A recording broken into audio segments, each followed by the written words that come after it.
نصلی علی رسولہ النبی الکریم اعوذ باللہ من الشیطان الرجیم بسم اللہ الرحمن الرحیم رب اشرح لی صدری ویسر لی امری واحلل عقدۃ من لسانی یفقہوا قولی قال اللہ تعالی فی قرآن المجید سل بنی اسرائیل کم آتیناہم من آیۃ بینہ ومن يبدل نعمت اللہ من بعد ما جاءته فإن اللہ شدید العقاب زین للذین کفروا الحیاۃ الدنیا ویسخرون من الذین آمنوا والذین اتقوا فوقهم یوم القیامہ واللہ یرزق من یشاء بغیر حساب صدق اللہ العلی العظیم۔ یہ سورہ بقرہ کی آیات کریمہ میں نے آپ کے سامنے تلاوت کی۔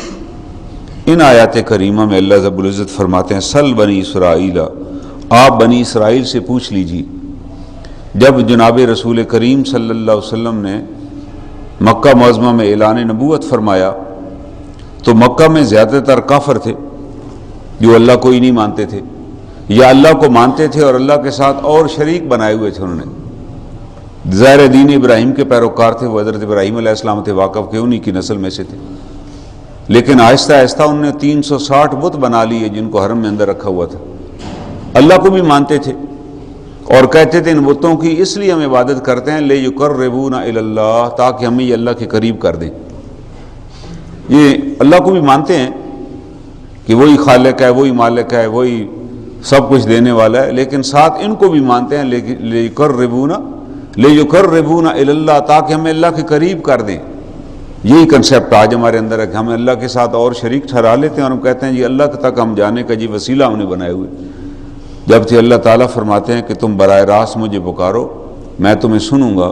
اور قرآن حکیم میں جتنی انبیاء علیہ الصلوۃ والسلام کی دعائیں ہیں، کوئی ایک دعا بھی نہیں ہے جو براہ راست نہ ہو، ساری دعائیں ربنا سے شروع ہوتی ہیں۔ کم از کم 40 دفعہ قرآن حکیم میں یہ آیت کریمہ آئی ہے، ربنا آتنا، ربنا ادخلنا، ربنا ظلمنا۔ ساری آیات جو ہیں وہ ربنا سے، اے ہمارے رب، اللہ سمیع علیم ہے، وہ سنتے۔ کچھ وہاں غلام تھے جو عیسائی مذہب کے تھے مکہ معظمہ میں، تو وہ عیسائیوں کی باتیں بھی مشرکین مکہ نے سنی ہوئی تھی۔ پھر جو قریش مکہ تھے وہ سفر کے لیے، تجارت کے لیے جاتے تھے تو راستے میں شام جاتے، عراق جاتے، یمن جاتے، تو یہودی علماء سے بھی ملتے رہتے۔ اور مدینہ طیبہ میں 3 یہودیوں کے قبیلے تھے، ایک کا نام تھا بنو قریظہ، ایک کا بنو قینقاع، ایک کا بنو نادر۔ یہ 3 قبائل وہاں مدینہ میں آباد تھے، اور یہ بھی اس علاقے میں آباد تھے اور آخری نبی کا انتظار کر رہے تھے کہ آخری نبی آنے والے ہیں، وہ ایک ایسی بستی میں آئیں گے جہاں کھجوروں کے بڑے باغات ہوں گے، وہاں ان کو پناہ ملے گی۔ اور وہ اپنے طور پہ جو اپنا انہوں نے حساب کتاب لگایا ہوا تھا، ان کا یہی گمان تھا کہ یہی وہ علاقہ ہے، سرزمین ہے جہاں وہ آخری نبی علیہ الصلوۃ والسلام آئیں گے اور ہم سب سے پہلے ان کی پیروی کریں گے۔ اور جب بھی وہ یہود کا اوس و خزرج کے ساتھ وہاں جھگڑا ہوتا، وہاں 2 مشرک قبیلے تھے مدینہ طیبہ میں حضور علیہ الصلوۃ والسلام کے آنے سے پہلے، ایک کا نام تھا اوس اور ایک کا نام تھا خزرج۔ حضرت سعد بن عبادہ اور ابو عبادہ یہ جو تھے، یہ انہی 2 قبائل سے تھے، اور ان قبائل کے ساتھ جب ان کی کوئی آپس میں جنگ ہو جاتی، جھگڑا ہوتا، تو یہی کہتے کہ ہم جب ہمارے پاس آخری نبی آ جائیں گے، اور ان کی نشانیاں بھی یہ لوگوں کو بتاتے تھے، ہم فوراً ایمان لے آئیں گے ان کو اور اس کے بعد ہمارا غلبہ ہو جائے گا۔ اور جب وہ آخری نبی علیہ الصلوۃ والسلام آ گئے تو انہوں نے ماننے سے انکار کر دیا۔ یہود نے آپس میں، ان کو پتہ چل کے حضور صلی اللہ علیہ وسلم تشریف لائے ہیں، اور جب قباء میں آپ ہجرت کر کے پہنچے تو یہود کے علماء بھی وہاں پہنچے ہوئے تھے آپ کے استقبال کے لیے کہ ہم پہچانیں گے جی، ہم دیکھیں گے کہ وہی نبی ہیں۔ اور جب آپس میں انہوں نے مشاورت کی، اس میں انہوں نے کہا کہ یہ وہی نبی ہیں جو آخری نبی ہیں، جو آسمان سے اللہ تعالیٰ نے آخری نبی بھیجنے تھے، لیکن ہمارا گمان یہ تھا کہ وہ حضرت اسحاق علیہ السلام کی اولاد میں سے آئیں گے، لیکن یہ تو حضرت اسحاق کے بھائی حضرت اسماعیل کی اولاد میں سے ہیں، اس لیے ہم ان کو نبی نہیں مانیں گے۔ یہ بات کیسے پتہ چلی؟ یہ اس طرح پتہ چلی کہ وہ سارے لوگ جو حضور صلی اللہ علیہ وسلم کی مدینہ طیبہ میں راہ دیکھ رہے تھے، ان میں ایک شخص سلمان فارسی بھی تھے۔ حضرت سلمان فارسی بنیادی طور پہ آتش پرست تھے، آگ کی پوجا کرتے تھے، ایران کے رہنے والے تھے۔ ایران میں اسی طرح ایک عیسائیوں کی جماعت گئی وہاں پر، اور جس جماعت نے بتایا کہ دنیا میں ایک آخری نبی آئیں گے اور وہ جب نبی آ جائیں گے دنیا کو امن کا گہوارہ بنا دیں گے، وہ آخری دین ہوگا جن کا ہوگا۔ تو حضرت سلمان فارسی نے ان کی باتیں سنی تو انہوں نے پوچھا وہ نبی کب آئیں گے، کہاں پر؟ انہوں نے کہا جی وہ فلاں خطے میں آئیں گے، عرب کے خطے میں آئیں گے۔ تو حضرت سلمان جو تھے وہ بچپن تھا ان کا، ان کے والد ان کو کہیں باہر نہیں جانے دیتے، وہ پڑھنے جاتے تھے اور پھر گھر رہتے تھے، اور جہاں بھی جانا ہوتا والد ساتھ رہ جاتے تھے۔ لیکن یہ جماعت کہیں انہیں ٹکر گئی، وہ ان کو ملے اور اس جماعت کے ساتھ انہوں نے گھر بار چھوڑا اور روانہ ہو گئے، اور اللہ سے دعا مانگی اے الہ العالمین اگر مجھے موت دینا تو اس آخری نبی کی حیثیت میں دینا، کہ کم از کم میں ان کی زیارت تو کروں۔ وہ جو عیسائی تھے ان کو لے کے بیت المقدس آ گئے کہ یہ وہ بیت المقدس ہے جی، یہاں تک ان کی حکومت ہوگی۔ بیت المقدس میں رہنے لگ گئے، اور جس پادری کے ساتھ رہتے تھے اس کی بڑی انہوں نے خدمت کی، یہاں تک کہ وہ پادری جب مرنے لگا تو اس نے کہا کہ تم یہاں آ گئے ہو، یہاں وہ آخری نبی نے، تم کیونکہ میری خدمت کرتے تھے تو میں بھی خوش تھا کہ ٹھیک ہے۔ بڑے تنومند تھے وہ حضرت سلمان فارسی، اپنے زمانے کے پہلوان تھے وہ، اور بڑا اللہ نے جسہ عطا کیا تھا، اور بڑے عقل مند اور دانا شخص تھے۔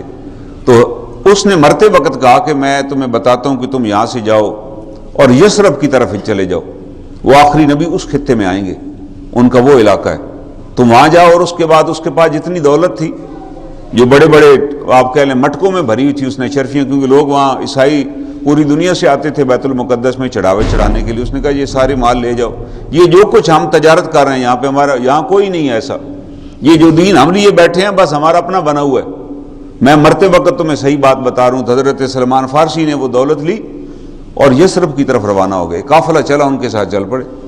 جب قافلے کے لوگوں کو پتہ چلا کہ بھائی یہ بندہ تو اکیلا ہے اور ہے ایران کا، وہاں سے یہاں آیا ہوا ہے اور یہاں کسی کے ساتھ 8-10 سال اس نے گزارے ہیں اور یہ اب یثرب کی طرف جا رہا ہے، ان نے راستے میں سب کچھ چھین لیا اور آگے جا کر بطور غلام کے بیکے ہمارا غلام ہے جی۔ اب وہ بیچارے کہتے رہ گئے کہ یار میرا مال و دولت ان کے پاس ہے، میری سواری، میرا لباس، میرا جو بھی تھا وہاں پر۔ اس نے کہا جی کوئی نہیں، یہ تو بھوکا ننگا وہاں سے آیا تھا جی ایران سے، اور یہاں کسی کے پاس کام کرتا تھا جی، اس کے پاس کیسے ہو سکتا ہے؟ اور بطور غلام بیچ دیے گئے، اور یوں بکتے بکاتے وہ یثرب پہنچ گئے، اور یہودیوں نے غلام رکھ لیا، وہ سارا دن ان کے کھیتوں میں پانی لگاتے اور کھجوریں اتارتے۔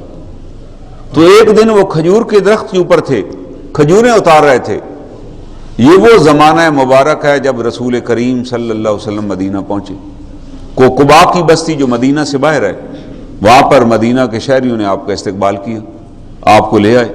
اب وہ یہودی بھی وہاں پر موجود تھے، تو اس یہودی سردار نے کہا کہ بخدا میں انہیں دیکھ کر آ رہا ہوں، اور اس نے اپنے بھائیوں کو بتایا کہ یہی وہ آخری نبی ہیں جن کا ہم انتظار کر رہے تھے، اور میں نے ان کو پہچان لیا، یہ ان کی ساری نشانیاں اس میں پائی جاتی۔ تو اس نے کہا پھر تو ہمیں مان لینا چاہیے۔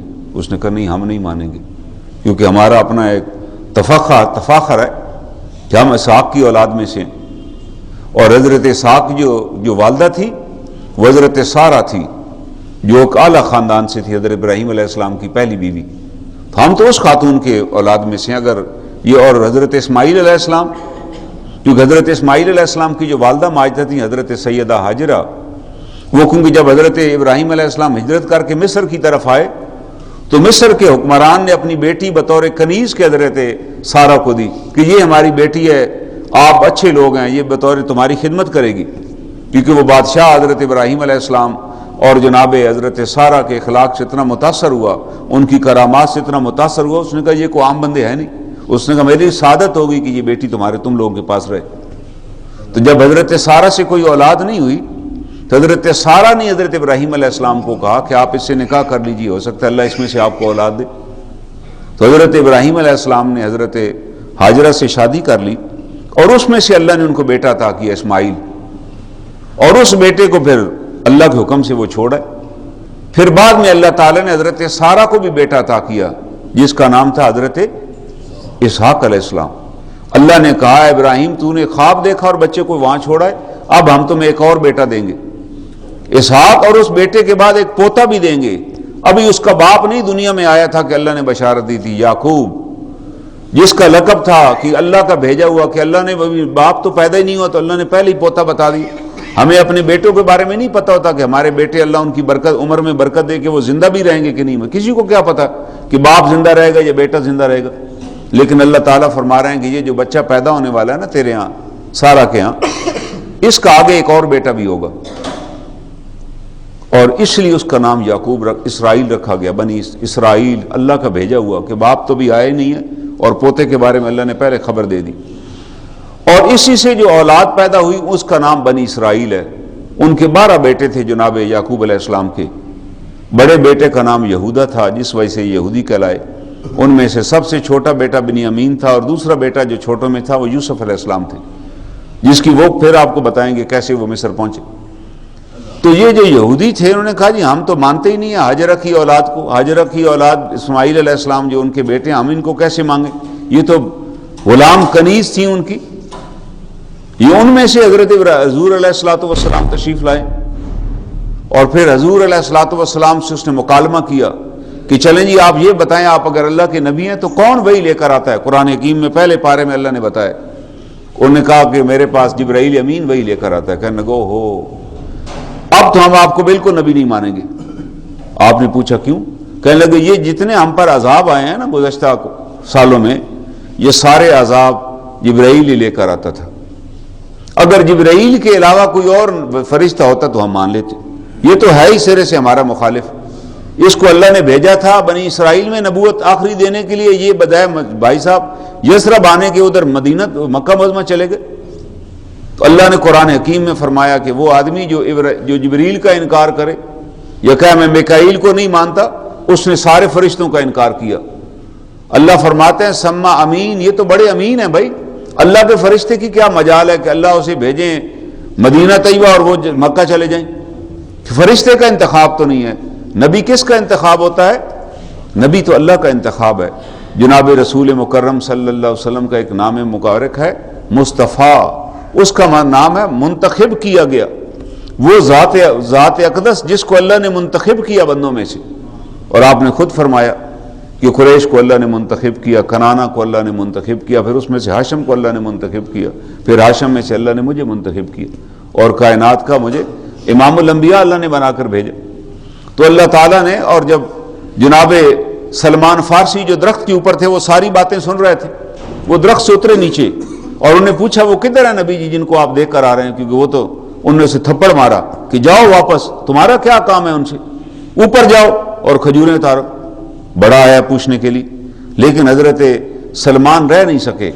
جیسے ہی کام ختم کیا قباء کی بستی میں پہنچ گئے. وہ 2-3 کلومیٹر ہے مدینہ طیبہ سے، اور جا کر زیارت کی. کھجوریں لے گئے تھے ساتھ، کچھ جو کھانے کو اپنی ملی تھی وہ کھجوریں کچھ لے گئے. اور یہ باتیں بھی سن چکے تھے کیونکہ وہ تو بچپن سے خواہش لے کر آئے تھے نا کہ آخری نبی آئیں گے تو آپ کی ساری نشانیاں یاد کیے پڑتے تھے. یہ سن چکے تھے یہودی علماء سے کہ آخری نبی جو ہوں گے وہ صدقہ اور زکوٰۃ قبول نہیں کریں گے. یعنی صدقہ اور زکوٰۃ لوگ ان کے پاس لے جائیں گے، وہ لے کر لوگوں میں وصول تقسیم کریں گے. خود صدقہ اور زکوٰۃ ان کے لیے استعمال اس کا جائز نہیں ہوگا، لیکن اگر ان کو تحفہ دیا جائے گا تو اس کو قبول فرما لیں گے. کوئی بھی آدمی، جیسے کسی بڑے آدمی کو غریب آدمی تحفہ دینے کی جرت نہیں کر سکتا کہ آپ کسی کو جا کر کہیں جی میں تحفہ دینے آیا ہوں پرائم منسٹر کو، تو وہ شاید آپ کو ادھر ہی گرفتار کر لیں کہ یار پتہ نہیں کیا چیز دینے آ رہا ہے. کہیں گے جی آپ کون ہیں ادھر آنے والے، آپ تو اندر ہی نہیں جا سکتے. اس زمانے میں یہی تھا کہ کسی بڑے سردار کو کوئی عام آدمی تحفہ دینے کی بھی ضرورت نہیں کرتا تھا، اور کوئی تحفہ قبول بھی نہیں کرتا تھا کیونکہ وہ اپنی شان کے خلاف سمجھتے تھے. لیکن انہیں بتایا گیا وہ آخری نبی ایسے ہوں گے کہ کوئی بھی انہیں اگر تحفہ دے گا تو وہ قبول کر لیں گے، لوگوں کا اکرام کریں گے. اور اللہ کے رسول صلی اللہ علیہ وسلم کی یہ سنت ہے کہ جب بھی آپ کو کوئی تحفہ دیا جاتا آپ اس تحفے کو اس کا بدلہ عطا فرماتے. آپ ہمیشہ یہ سنت ہے یاد رکھیے گا، اگر کوئی آپ کو اچھی چیز دے آپ بھی بدلے میں اس سے اچھی چیز دیجیے. اور ایک صحابی کو آپ نے کہا، اس نے کہا جی میرے پاس تو کوئی دینے کے لیے ہے ہی نہیں. آپ نے کہا اللہ نے تمہیں زبان دی ہے، تم اس کی تعریف کرو، اس کی چیز کی تعریف کرو کہ اللہ بھائی تمہیں اور عطا کرے، اللہ تمہارے رزق میں برکت دے، تم نے کتنی اچھی چیز مجھے دی. جیسے آپ کو کسی نے کھانا کھلایا تو آپ نے کہا ہے اللہ کے بندے اللہ تیرے رزق کو وسیع کرے، تیرے دسترخوان کو وسیع کرے، اور تیرے گھر اللہ کے بندے کھانا کھانے آئیں اور تم ان کو کھانا کھلا اور تیرا خزانہ ختم ہی نہ ہو. وہ بڑا خوش ہوا، اس نے کہا آپ نے اتنی بڑی مجھے دعا دے دی، یہ وسعت رزق کی اتنی بڑی آپ نے مجھے دعا دے دی کہ لوگ میرے پاس آئیں اور کھانا کھائیں. کوئی ایسے جاتا ہے کسی کے یہاں؟ جب تک اللہ کسی کو توفیق نہ دے۔ تو اللہ کے رسول صلی اللہ علیہ وسلم دعا بھی دیا کرتے تھے اور اس صدقہ کا اس تحفے کا بدلہ بھی دیا کرتے تھے، اور آپ نے حکم بھی دیا کہ آپس میں تحفے دیا کرو، اس سے محبت بڑھتی ہے، اور کوئی تحفہ دے تو اس کے تحفے کی قدر کرو، یہ نہ کہو کہ یہ کیا اٹھا لایا ہو، نہیں، ایسی بات نہیں ہے۔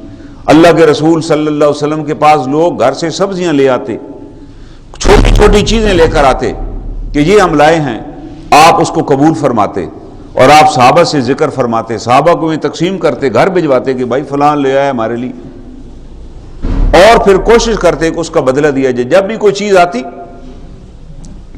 آپ فوراً، ایک صحابی آپ کہیں سے مال غنیمت کے طور پہ آپ کے پاس قبا ایک لباس ہوتا ہے جو اوپر پہنا جاتا ہے، ریشمی قبائیں آئیں اور اتنی قیمتی تھی کہ سونے کے بٹن لگے ہوئے تھے، آپ نے وہ تقسیم کر دی، لیکن ایک رکھ لی، اور ایک صحابی آپ کے آئے جو بڑے غریب تھے، وہ جب پہنچے تو آپ نے انہیں بلایا کہ ادھر آؤ ادھر آؤ، میرے پاس کچھ قبائیں آئی تھیں لیکن ایک قبا میں نے تمہارے لیے چھپا کر رکھ لی تھی۔ آپ نے فرمایا، میں نے کہا یار اس کو دیں گے، وہ جو ہمارا ساتھی ہے دور سے آتا ہے، اس کے لیے میں نے رکھی ہوئی۔ تو اللہ کے رسول صلی اللہ علیہ وسلم لوگوں کا بڑا اکرام کرنے والے تھے، لوگوں کا بڑا خیال کرنے والے تھے، اور لوگوں کا ان کی اخلاص اور محبت کی وجہ سے۔ اور آپ نے فرمایا المر ما من احبہ، کہ ہر آدمی قیامت والے دن اس کے ساتھ ہوگا جس سے وہ محبت کرتا ہے۔ صحابہ اکرام کو یہ حدیث جو ہے سب سے، حضرت انس بن مالک کہتے ہیں اس حدیث پہ جتنی خوشی ہوئی کسی اور حدیث پہ ہمیں خوشی نہیں ہوئی، کیونکہ اس بشارت پر کہ آدمی اسی کے ساتھ ہوگا جس سے وہ محبت۔ انہوں نے کہا جی ہم اللہ کے رسول صلی اللہ علیہ وسلم کے ساتھ بڑی محبت ہے۔ تو حضرت سلمان فارسی کھجوریں لے گئے اور آپ کی خدمت میں پیش کی کہ اللہ کے رسول صلی اللہ علیہ وسلم یہ صدقہ کی کھجوریں ہیں، آپ نے لے لی اور صحابہ میں تقسیم کر دی، ایک دانہ بھی نہیں چکھا اس میں سے۔ اب انہیں یقین ہو گیا اچھا، ورنہ آپ کہیں کوئی چیز لے جائیں تو آدمی چکھ لیتا ہے۔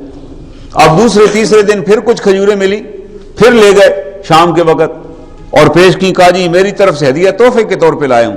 آپ نے خود بھی نوش فرمائی اور صحابہ میں بھی تقسیم کی۔ اب انہیں یقین ہو گیا کہ بھائی دو نشانیاں تو پوری۔ پھر چند دن کے بعد ایک صحابی کی وفات ہو گئی، حضرت عثمان بن مظعون تھے غالباً پہلے صحابی جن کی تدفین ہوئی جنت البقیع میں۔ تو حضور صلی اللہ علیہ وسلم نے ان کی تدفین کے لیے آپ تشریف لائے، آپ قبرستان میں بیٹھے تھے، تو آپ کے کندھے پہ چادر تھی جو عموماً اوپر ڈال لیتے ہیں۔ حضرت سلمان فارسی کو یہ بھی بشارت ملی تھی کہ آپ کے شانے کے پیچھے ایک نشان ہے جو مہر نبوت کا نشان ہے، وہ جا کر پیچھے کھڑے ہو گئے۔ جب پیچھے کھڑے ہوئے تو اللہ کے حکم سے وہ چادر وہاں سے ڈھلک گئی۔ اب وہ چادر ڈھلکی تو انہوں نے وہ نشان دیکھ لیا، فوراً سامنے آ گئے اور کہنے لگے اے اللہ کے رسول صلی اللہ علیہ وسلم، میرے پاس آپ کی 3 نشانیاں تھیں، وہ تینوں میں نے آپ میں پا لی، آپ اللہ کے رسول ہیں، میں آپ پر ایمان لانا چاہتا ہوں اور کلمہ پڑھ لی۔ اب یہودی تو چھوڑنے کے لیے تیار ہی نہیں تھے، انہوں نے کہا نہیں آپ ہمارے ہاں کام کریں گے، آپ نے کہا نہیں ہم تیری آزادی کا بندوبست کریں گے۔ تو اس یہودی سردار کو اس نے کہا جی میں آزاد ہونا چاہتا ہوں۔ اس نے کہا اچھا آزاد ہونا چاہتا ہوں تو یہاں 600 پودے لگاؤ کھجور کے، اور جب ان پودوں میں پھل آ جائے گا اور ساتھ ایک ڈلہ سونے کا ہو جس کا اتنا وزن ہونا چاہیے، یہ لے آؤ تو ہم تمہیں آزاد کر دیں گے۔ یہ 2 شرائط ایسی ہیں جو ناممکنات میں سے، اب کھجور کے پودا لگائیں اور ساروں کو پھل بھی لگ جائے، اور اتنا ڈلہ ان کے پاس تو کچھ بھی نہیں تھا، وہ تو مزدور تھے، ابھی سب کچھ لٹا چکے تھے۔ لیکن اللہ کے رسول صلی اللہ علیہ وسلم نے صحابہ کو منادی کر دی کہ آپ اپنے گھروں میں سے، جو صحابہ اپنے گھروں میں، کیونکہ کاشتکار تھے مدینہ کے لوگ، وہ جیسے ہم قلم لگاتے ہیں نا، اپنے گھروں میں قلمیں لگاتے تھے، جب کھجوروں کے پودے پھوٹ جاتے تھے پھر جا کے باغوں میں لگاتے تھے۔ تو آپ نے تمام صحابہ کو کہا کہ اس بھائی کو آزادی دلوانی ہے، جس کے پاس جتنے پودے وہ لا سکتا ہے لائے۔ تو کوئی صحابی 3 پودے لے آیا، کوئی 4 پودے لے آیا، تو آپ نے وہ 600 پودے لیے اور یہودیوں کے باغ میں تشریف لے گئے اور اپنے دست مبارک سے آپ نے پودے لگائے۔ اور یہ وہ پودے تھے جنہوں نے 1 سال کے اندر پھل دے دیا، پہلے موسم میں ہی پھل درخت نکلے اور پھل آگے۔ اور اسی دوران کوئی صاحب آپ کے پاس آئے حضور صلی اللہ علیہ وسلم کے پاس ایک ڈلی سونے کی لے کر کہ یہ میں آپ کی خدمت میں پیش کرنا چاہتا ہوں۔ آپ نے کہا سلمان کو بلاؤ، سلمان کو دی کہ لے جاؤ۔ حضرت سلمان کہتے ہیں یہ اللہ کے رسول صلی اللہ علیہ وسلم جو وزن وہ بتاتے ہیں وہ تو بڑا زیادہ ہے، آپ نے کہا لے جاؤ، اللہ کے فضل سے یہ پورا اترے گا۔ وزن کیا تو وہ پورا اترا۔ وہ کھجوروں کا باغ آج بھی موجود ہے، سلمان فارسی کا جو باغ ہے۔ نتیجتاً حضرت سلمان فارسی کو اللہ نے آزادی دے دی، اب بقیہ زندگی آپ کی خدمت میں انہوں نے صرف کر دی۔ آپ نے فرمایا السلمان منی، السلمان من اہل بیت، سلمان مجھ میں سے اور میری اہل بیت میں سے. کتنا بڑا اعزاز اللہ نے دی اس محبت کی وجہ سے کہ وہ یہودیوں سے باتیں سن کر. تو ان اس آیت کریمہ میں بھی اللہ تعالیٰ فرماتے ہیں سل بنی اسرائیل، اے نبی صلی اللہ علیہ وسلم ان صحابہ کو کہیے کہ بنی اسرائیل سے پوچھیں کم آتینا من آیت بینہ، کہ کتنی واضح نشانی ہم نے دی تھی. ان سے ذرا جا کر پوچھیے، یہ آج آپ کے مخالف بنے بیٹھے ہیں، آپ کو نبی ماننے سے انکاری ہیں، ان سے پوچھیے کتنی نشانی اللہ نے دی تھی. اور ساتھ اللہ تعالیٰ فرماتے ہیں وَمَن يُبَدِّلْ نِعْمَةَ اللَّهِ، جو آدمی اللہ کی نعمت کو بدلتا ہے من بعد ما جاءتہ، جب وہ نعمت کسی کے پاس آ جاتی ہے، فإن اللہ شدید العقاب، تو اللہ کی پکڑ بڑی سخت ہے. عقاب کا مطلب ہے بڑی جلد اور بڑی سخت. عقاب کہتے ہیں عقب کو. عقب لفظ سنا ہوگا آپ نے کہ ہماری مسجد جو ہے بازار کے عقب میں ہے، کہ سامنے تو بازار ہے اس کے پیچھے مسجد ہے. عقب یہ ہماری مسجد کا عقبی دروازہ ہے، یہ پیچھے والا دروازہ ہے. اور عربی میں عقب کہتے ہیں پاؤں کی ایڑی کو بھی، جو پاؤں کے ساتھ جڑی ہوتی ہے. تو عقاب کا مطلب ہے وہ عذاب جو بالکل آپ کے سر کے اوپر مسلط ہے، جو کہیں باہر سے نہیں آنا. آپ کہیں جی وہ عذاب کدھر آنا ہے، ابھی تو دھوپ چلی بڑی چمکی ہوئی ہے، وہ کدھر سے بادل آئیں گے، کدھر سے برسیں گے، جب ابھی تو یہاں چیز ہی کوئی نہیں ہے، نہ بارشوں کا موسم بھی نہیں ہے. اللہ فرماتے ہیں ہمارا عذاب عقاب ہے. عقاب کا مطلب ہے تمہارے ساتھ لگا ہوا ہے، ہمیں باہر سے عذاب نہیں بھیجنا، عذاب ہم اندر سے نازل کر دیتے ہیں. اللہ تعالیٰ فرماتے ہیں سورہ یاسین میں کہ جب ہم کسی قوم پہ غضبناک ہو جاتے ہیں پھر ہمیں کسی فوج کو نہیں طلب کرنا پڑتا کہ جاؤ جا کے اس بستی کو تاراج کر دو. نہیں، ہم حکم بھیجتے ہیں، نافذ ہو جاتے ہیں. آدمی چنگا بھلا ہوتا ہے، ٹھیک ٹھاک ہوتا ہے، آنن فانن ٹرسٹ کراتا ہے تو وہ کہتے ہیں جی آپ کے اندر تو اتنی بیماریاں ہیں. اسی گھر میں رہ رہے، گھر کے 5 فرد اور بھی ہیں، ان کی بھی غذا وہی ہے، وہ بھی اسی ماحول میں رہ رہے ہیں، ان کی بھی آب و ہوا وہی ہے. لیکن کینسر تو کسی ایک فرد کو ہوتا ہے، اس کو کیسے ہو گیا؟ اللہ تعالیٰ فرماتے ہیں یہ ہمارا امر ہے بھائی، یہ تو ہمارا امر ہے، جس کو ہم بچانا چاہیں بچا لیں، جس کو نہ بچانا چاہیں اس کو تم روک کر ذرا دکھا دو. اللہ چاہیں تو خطرناک سے خطرناک کینسر کا بھی علاج ہو سکتا ہے اللہ کے امر سے. اگر اللہ نہ چاہیں تو جو مرضی کر لیں، دنیا کے کسی بھی ڈاکٹر کے پاس چلے جائیں، جب اللہ کا امر آ جائے گا تو وہ بیماری غالب آ جائے گی. اسی طرح اللہ فرماتے ہیں جب جناب نوح علیہ السلام کو اللہ نے کشتی بنانے کا حکم دیا تو انہوں نے کہا کہ اللہ نے کہا کہ ہم جہاں اس علاقے میں کوئی پانی کے آثار ہی نہیں تھے، کوئی ایسا دریا ہی نہیں تھا جہاں پانی کا سیلاب آتا، وہاں تو چشمے تھے، پہاڑی علاقہ تھا، پہاڑ تھے سارے.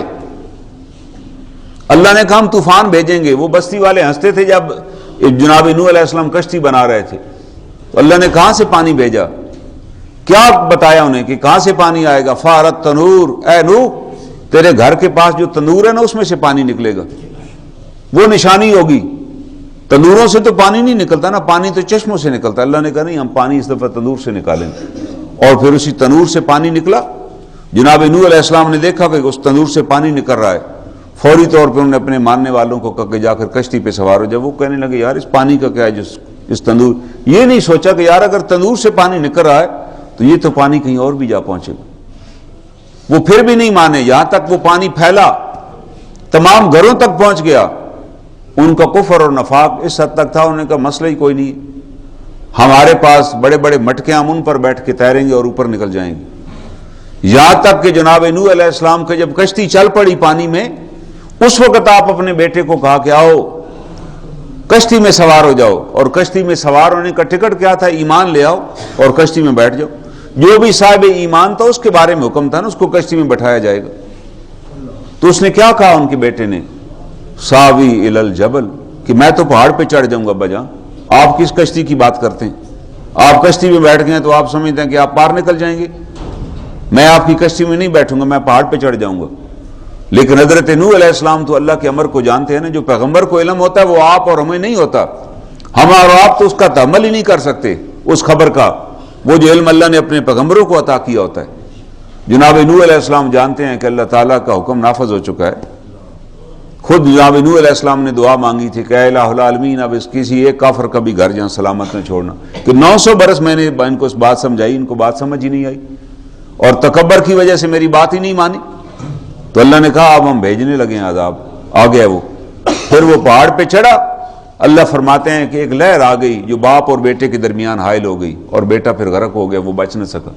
تو اللہ فرماتا ہے جب ہمارا حکم آ جاتا ہے پھر پہاڑ نہیں بچاتے، پھر کوئی بھی نہیں بچاتا، پھر اللہ کے سوا کوئی اللہ بچانا چاہیں تو اللہ بچا سکتے ہیں، اللہ تو غالب ہے، حکمت والے۔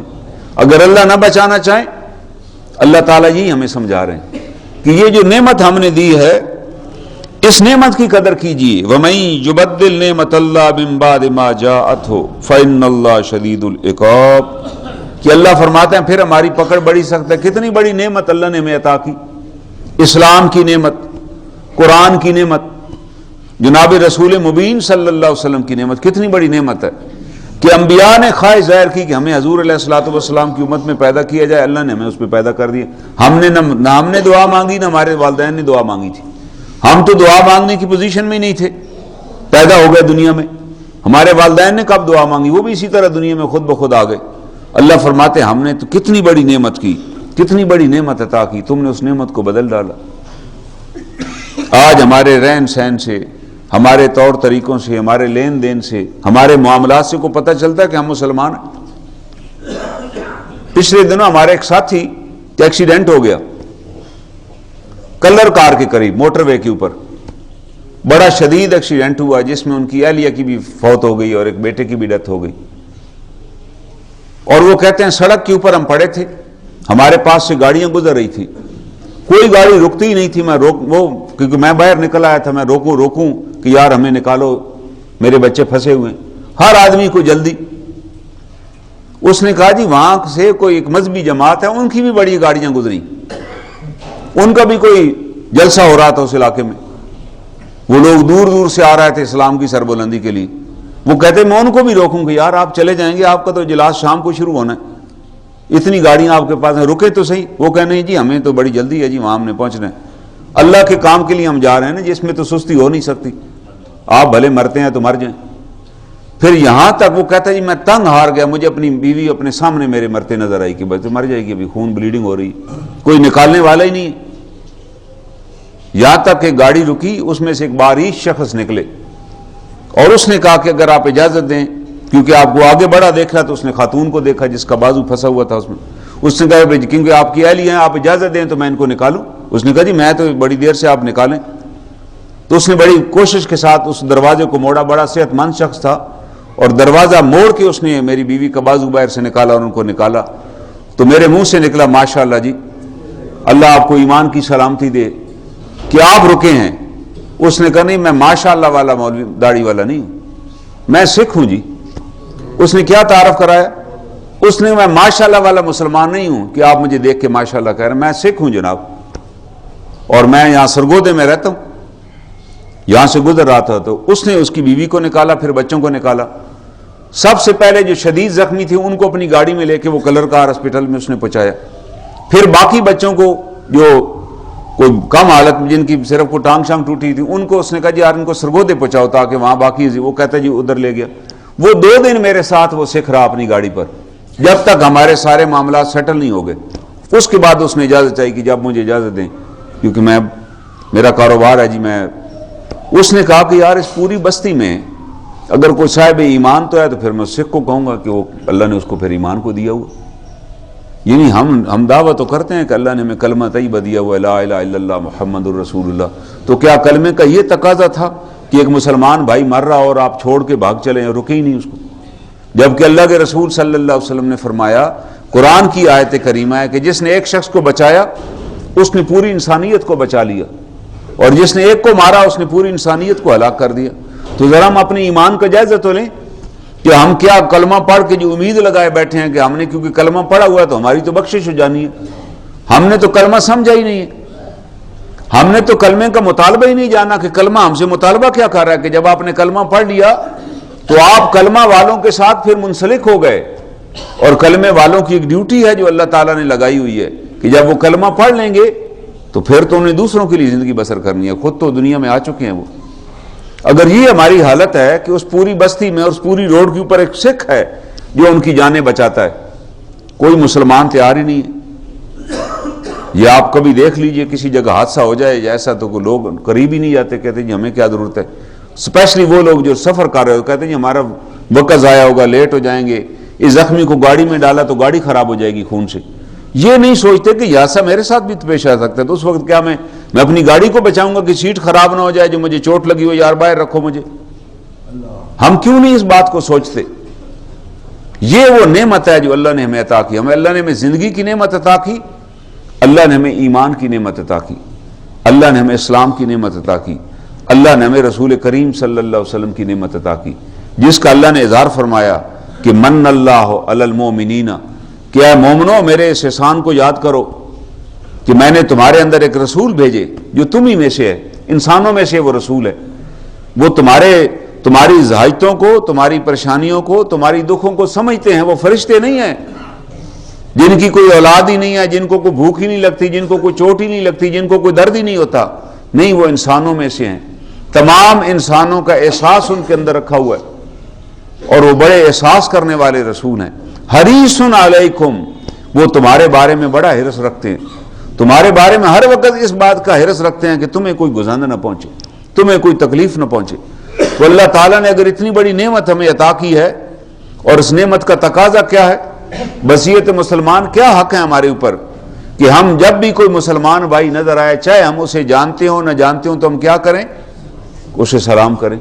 یہ رواج ہم نے چھوڑ دیے کہ جب کبھی ہم نے اپنے بچوں کو تربیت کیا کہ جب بچے گھر میں آئے، پہلی بات ہے کہ یہ ہم اپنے گھر سے شروع کریں کہ جب میں اپنے گھر داخل ہوں تو کہوں السلام علیکم ورحمۃ اللہ. ایک صحابی نے پوچھا کہ ہمارے گھر تو کوئی بھی نہیں ہوتا جی، میں اکیلا رہتا ہوں. آپ نے کہا نہیں، گھروں میں فرشتے ہوتے ہیں، تم سلام کرو وہ جواب دیں گے.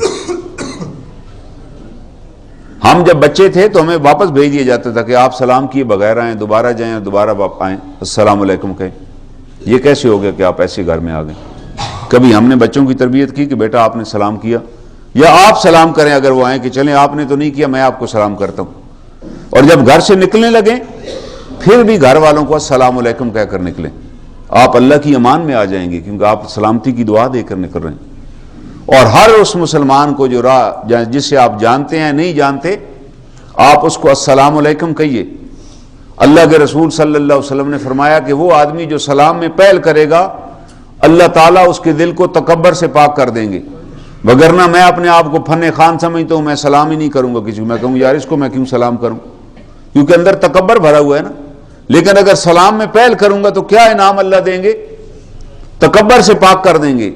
اور ساتھ اللہ کے رسول صلی اللہ علیہ وسلم نے خبردار کیا کہ اگر تمہارے دل میں رائی برابر بھی تکبر ہوا تو جنت کی خوشبو بھی نہ پا سکو گے. وہ تکبر کیسے نکلے گا؟ وہ تکبر تو اسی طرح نکلے گا کہ آپ سلام میں پہل کریں، چاہے اسے جانتے ہیں نہیں جانتے، آپ سلام کریں. آپ نے کہا تم آپس میں سلام کیا کرو، لوگ تم سے محبت کرنے لگ جائیں گے. اللہ دلوں میں محبت ڈال دے گا. اگر صبح و شام آپ کسی کو کہتے ہیں السلام علیکم کہ تم پر سلامتی ہو، اس کے اثرات مرتب ہوں گے. یہ کلمہ میرا اور آپ کا نہیں بنا ہوا، یہ کلمہ اللہ کے رسول صلی اللہ علیہ وسلم نے استعمال کیا، کیونکہ قرآن میں اللہ نے انہیں سکھایا کہ سلام علیکم، کہ سلام ہو تم پر. قول من رب الرحیم، جب لوگ آئیں گے تو اللہ تعالیٰ کے فرشتے انہیں کہیں گے کہ تم پر سلام ہو بھائی، تمہارے رب کی طرف سے یہ سلام ہے تمہارے اوپر. اور جب وہ ایک دوسرے کو ملیں گے وہاں بھی سلام کریں گے. اور دوسرا حق کیا ہے کہ جب وہ مسلمان بھائی کو بیمار ہو جائے اور آپ کو پتہ چلے تو آپ اس کی عیادت کے لیے جائیں. تیسرا حق ہے کہ جب کوئی فوت ہو جائے تو آپ اس کی افسوس کے لیے جائیں. جب کسی بھائی کو ضرورت ہو تو اس کی ضرورت کے لیے اس کے پاس جائیں. حضرت امام حسن رضی اللہ تعالیٰ عنہ کے پاس اگر کوئی ضرورت مند آتا تو آپ اس سے معافی مانگتے، اس کی مدد کرتے، کہتے افسوس کہ میرے پہ لازم تھا کہ مجھے پہلے تیرے حالات کا پتہ ہونا چاہیے تھا، تو میرے محلے میں رہتا ہے کہ تیرے ایسے حالات ہیں، یہ کیسے ہوا کہ تو خود میرے پاس آیا اور مجھے پتہ ہی نہیں چلا؟ میں اللہ کو کیا منہ دکھاؤں گا کہ میرے پڑوس میں ایک آدمی بھوکا سوئے ہوا اور میں نمازیں پڑھ رہا ہوں، جبکہ اللہ کے رسول صلی اللہ علیہ وسلم نے فرمایا کہ تمہاری نماز ہی قبول نہیں اللہ کریں گے اگر تمہارے پڑوس میں کوئی بھوکا سو گیا. تو ایک صحابی نے پوچھا کہ جی پڑوس کہاں تک ہے؟ تو آپ نے کہا 40 گھروں تک پڑوس ہے. کہ 40 گھروں کی یہ دین تو دینداری کا نام ہے، خیرخواہی کا دین ہے. یہ دین تو ایک دوسرے کے احساس کرنے کا دین ہے. یہ دین تھوڑی ہے کہ آپ نے فلاں رنگ کی پگڑی باندھ لیں، سفید رنگ کا لباس پہن لیں اور مسجد میں آ جائیں اور یہاں کے اونچا اونچا ذکر کریں اور کہیں ہم بس اسلام میں داخل ہو گئے. یہ کیا دین ہے؟ یہ تو عبادات ہیں جو آپ پر لازم کی گئی ہیں. آپ اچھا لباس پہنیں، صاف ستھرا لباس پہنیں، اچھی بات کریں، اللہ کا ذکر کریں، کوئی ایسا کام نہ کریں جس سے دوسروں کو تکلیف پہنچے. لیکن وصیت مسلمان آپ کے کیا فرائض ہیں وہ تو آپ نے کیے ہی نہیں. ایک آدمی وردی پہن لے کہ جی میرا پولیس سے تعلق ہے اور ٹریفک پولیس میں ہوں، اور وردی پہن لے اور بازار کا چکر لگا کے گھر آ جائے 8 گھنٹے ڈیوٹی کے. جی وہ بندہ پوچھے جی وہاں ٹریفک پھنسا ہوا کہ جی میں وہاں نہیں جاتا، ویسے اسی روڈ پہ میری ڈیوٹی ہے لیکن میں وہاں ڈیوٹی نہیں کرتا جی، میں ٹریفک میں سیدھی کرنے ذمہ داری نہیں ہے، وردی بس پہن لی تو کافی ہے. تو کیا اس کے محکمے کے افسر بالا کو اگر پتہ چلے کہ ہمارا ایک کانسٹیبل وہاں ہے سارجنٹ جو وردی تو پہن کے آتا ہے چوک میں، تنخواہ بھی مہینے کی لیتا ہے، لیکن کبھی بھی ٹریفک پھنس جائے تو وہاں سے غائب ہو جاتا ہے، اگر رپورٹ ہو جائے تو اس کو نوکری میں رہنے دیں گے؟ کہیں گے یار تجھے رکھا ہی اسی لیے ہوا ہے. لوگ بھی کہیں گے یار ہڈ حرام ہے، یہ حرام خور ہے یار، پیسے تنخواہ لے رہا ہے کام نہیں کر رہا. ہم نے جب کلمہ پڑھ لیا اور اسلام اللہ نے ہمیں سماکم المسلمین کا خطاب دے دیا تو اس کے بعد اس کی ڈیوٹیاں کس نے سر انجام دینی ہے؟ وصیت مسلمان. میں نے کیسے پتہ کرنا ہے کہ میرے محلے میں کون ہے ضرورت مند؟ میرے ماں باپ کے کیا حقوق ہیں میرے اوپر جو اسلام نے میرے اوپر لازم کر دی؟ میری اولاد کے کیا حقوق ہیں میرے اوپر؟ میرے اوپر کیا حق ہے؟ میرے مسلمان بھائیوں کے کیا میرے حقوق ہیں؟ اگر میں حقوق ادا نہیں کر رہا اور میں اپنی مرضی سے زندگی گزار رہا ہوں کہ بس کھایا پیا اور سو گئے، تو پھر اللہ تعالیٰ فرماتے ہیں شدید العقاب، تم نے اس نعمت کو بدل ڈالا جو میں نے تمہیں عطا کی تھی. میں نے تو بہت بڑی نعمت تم کو عطا کی تھی. تمہارے سامنے تو جناب رسول کریم صلی اللہ علیہ وسلم کو اسوہ حسنہ تھا. وہ تو جو ان کو گالیاں دیتے تھے ان کو دعائیں دیتے تھے، وہ جو ان کے راستے میں کانٹے پھینکتے تھے تو وہ ان کی مدد کیا کرتے تھے، وہ جو ان کو تکلیف دیتے تھے وہ ان کو دعائیں دیتے تھے. تو کیا ہوا؟ وہ سارے کے سارے کانٹے پھینکنے والے ان کے جانثار دوست بن گئے.